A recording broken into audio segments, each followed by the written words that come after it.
Guys, ஸ்கிரீன்ல தெரியல இந்த மனுஷன் மேல நான் கேஸ் போட போறேன். நான் பாட்டு சினிமா ஃப்ரெண்ட்ஸ் ஜாலியா சுத்தி இருந்தேன். என்னை இப்படி மன உளைச்சலுக்கு ஆளாக்கிட்டாரு ஃப்ரெண்ட்ஸ். முன்னாடிலாம் ஒரு மரத்தை வெட்டினா ஏதோ மரம் வெட்டாங்க அப்படின்னு போனோம்.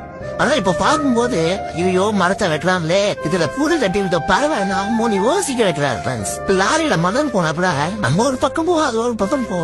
ஆனா இப்ப அந்த மணல் வண்டியில இருந்து சொற்ற தண்ணி நம்ம பூமி தாயோட தண்ணீர்னு சொல்லி மன உளைச்சல் ஆக்கிட்டாரு ஃப்ரெண்ட்ஸ். இப்ப அந்த தண்ணியை பார்க்கும்போது நம்ம பூமி தாய் அழுகுற மாதிரி எனக்கு ஃபீல் ஆகுது. ஒரு ரோடு சரியில்லைன்னா கூட இந்த ரூட் வேணாம் வேற ரூட் திரும்பி போலான்னு தோணும். ஆனா இப்போ ஏன்டா இந்த ரோட்லாம் எப்படி இருக்கு, எப்படா சரி பண்ணுவீங்கன்னு தோண வைக்கிறாரு ஃப்ரெண்ட்ஸ்.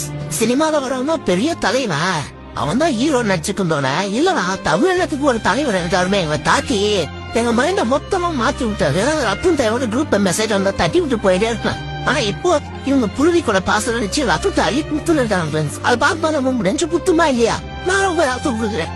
இந்த மாதிரி எனக்கு கெடுத்து விட்டாரு ஃப்ரெண்ட்ஸ். அவரு நான் ஒரு பூச்செடி கூட வெட்டது இல்ல, ஆனா ஒரு மரக்கன்று வைத்தால் ஆணும் தாயாகலாம் அப்படின்னு சொல்லிட்டாரு. அதை கேட்டு வீட சுத்தி மரம் வச்சுட்டு இருக்கேன் ஃப்ரெண்ட்ஸ். அந்த மரத்துல வேற குருவி கூடு கட்டி முட்டை வச்சு குஞ்சு போயிடுது கைஸ். நம்மளாம் ஆம்பளம் மாமா அப்படின்னு கெத்தா சுத்தி இருந்தோட ஆணுக்கு பெண் சமம் இல்ல, ஆணு பெண்ணும் சமம் தான்.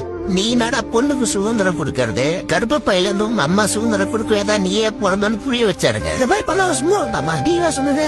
அது மட்டும் பண்ணாரு. ஏதோ குழந்தை பிறந்த ரமேஷ், சுரேஷ், ராஜேஷ் பேர் வச்சுட்டு போயிருந்தோம். ஆனா இப்போ இவரை ஃபாலோ பண்ண ஆரம்பிச்சதுனால குழந்தைக்கு தூய தமிழ்ல பேர் வைக்க வேண்டியதாரு. பாருங்க எந்த இடத்துல நிக்க வச்சிருக்காரு. நான் தான் பெரிய சாதின்னு கடல் தவிர தையில தயிர் கட்டின்னு சுத்தி இருந்தவன சாதி பார்த்து பழக மாட்டோம், சாதி பார்ப்பவர்களோடு பழகவே மாட்டோம் ஒரே பஞ்சு முடிச்சு விட்டாங்க. வெயில் ஸ்டார்ட் ஆயிடுச்சு, அடிக்கடி தண்ணி குடிக்கும். சரி நமக்கு என்ன 20 ரூபா கடையில தண்ணி பாட்டில் கிடையாது வாங்கி குடிச்ச போறோம் அப்படின்னு என்ன பத்தி மட்டும் யோசிச்சுட்டு இருக்கும்போது உனக்கு தாங்க எடுத்தா கடையில காசு கொடுத்து தண்ணி வாங்கிப்ப. காக்காவும் குருவியும் சிட்டும் யானையும் மானும் புலியும் ஒன்றும் எங்கடா தண்ணி வாங்கி குடிக்கும் நாய அப்படின்ட்டு செருப்பா வச்ச மாதிரி கேள்வி கேட்டாங்க. நான் இப்படி வாங்கி கேட்டா நான் எப்படி எளிமையில தண்ணி குடிக்க முடியும்? அதான் இப்ப வெயில் ஆரம்பிச்சது வந்து மொட்டை மருந்து ஒரு கிணத்துல தண்ணி ஊத்தி வச்சுட்டு இருக்காங்க.